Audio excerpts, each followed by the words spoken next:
Hey guys, this is Rishindra.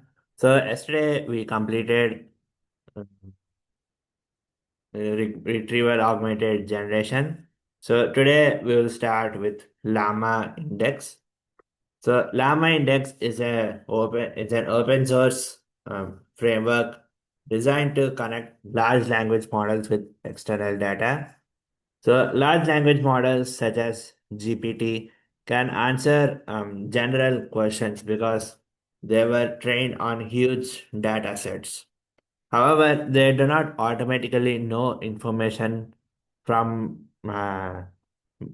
personal documents or company databases, PDFs, Excel files, websites, APIs, or SQL databases.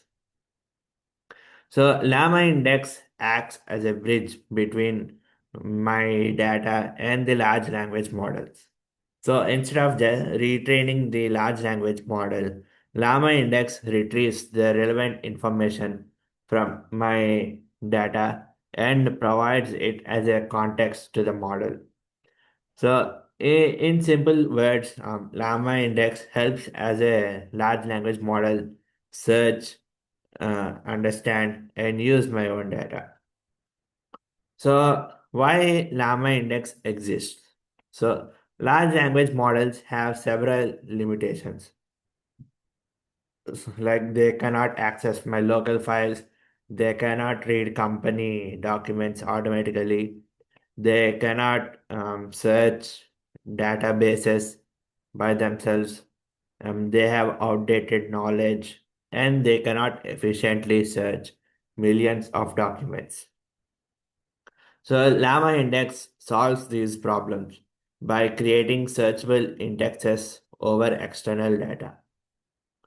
Now, the overall architecture of Llama Index is like first you have the external data, then it goes to document loaders, then document parsing, and then chunking and through embeddings, and then index, and then retriever, and then query engine, and then large language models, and then it gives the final answer.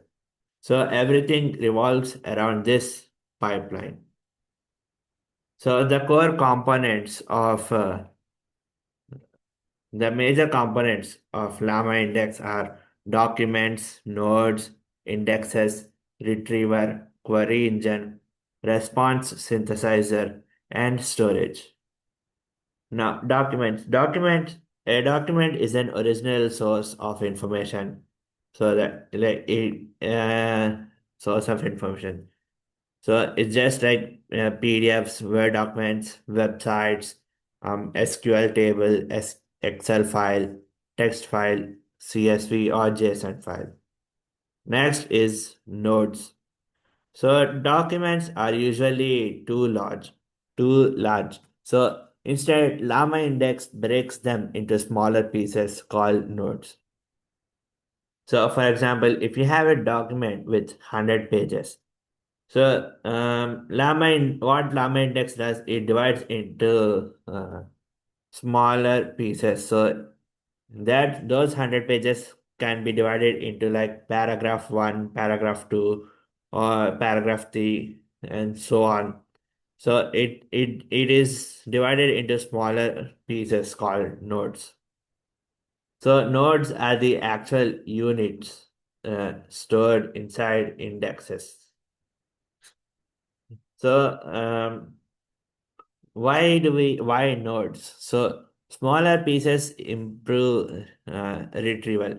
So instead of searching an entire document, the system searches relevant paragraphs. So this improves the speed, the accuracy, and the token efficiency. Next is data connectors. So Llama Index supports many data sources like PDFs, Word documents, PowerPoint, Google Drive, Docs, OneDrive, Slack, Discord, GitHub, etc. So next is data loading. So the loader imports the doc- documents. Example like simple directory reader or PDF reader or maybe CSV reader or database reader. So its job is simply to load data into the memory. Next is document parsing. So raw documents contain headers, footers, images, tables, page numbers, formatting. So parsing extracts meaningful text. Next is chunking. So chunking means splitting documents into manageable pieces. So the chunk size directly affects the retrieval quality. So the smaller the chunks, the more precise and uh, the more precise, the more it becomes. And the only thing is that you lose context, and the only thing is that you lose context when you use small chunks. But for large chunks, the pros are like it has better context, but it has higher token usage. So finding the right chunk size is important. Next is metadata.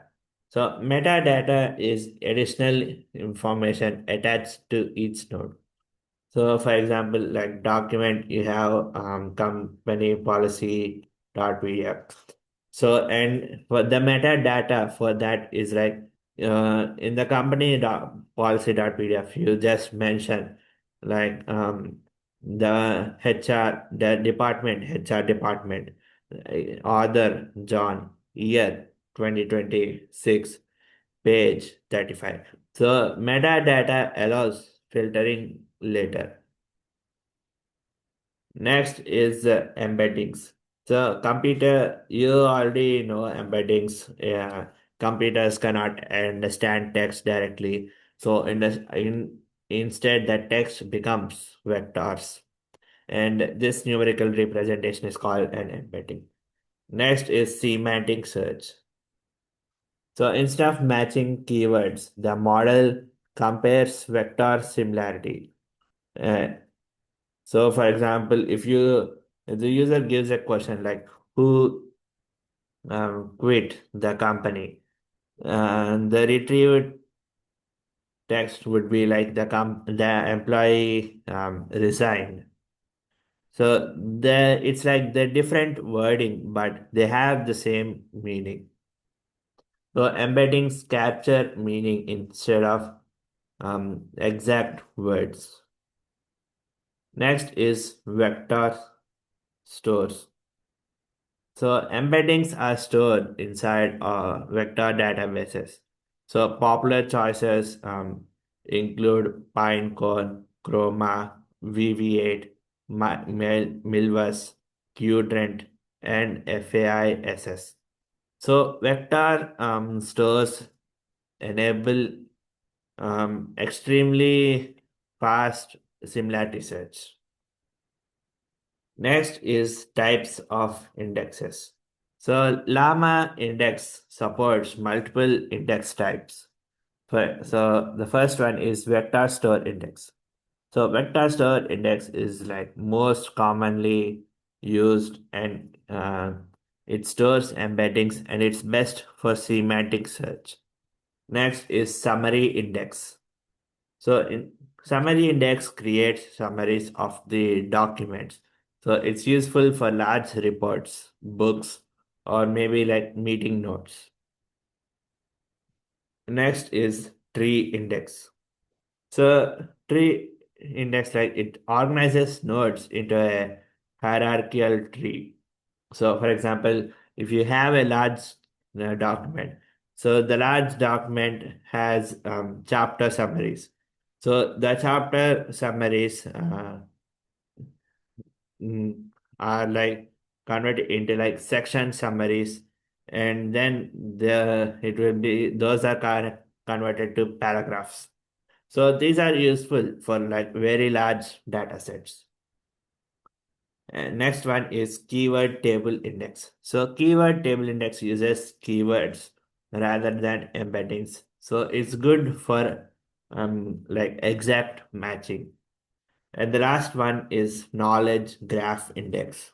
The knowledge graph index stores entities and relationships. So, for example, like if you Alice works at Google, so it's a single sentence, but um, if you write it in a different way, like Alice works at Google, so this enables like graph-based reasoning. Next is retrievers.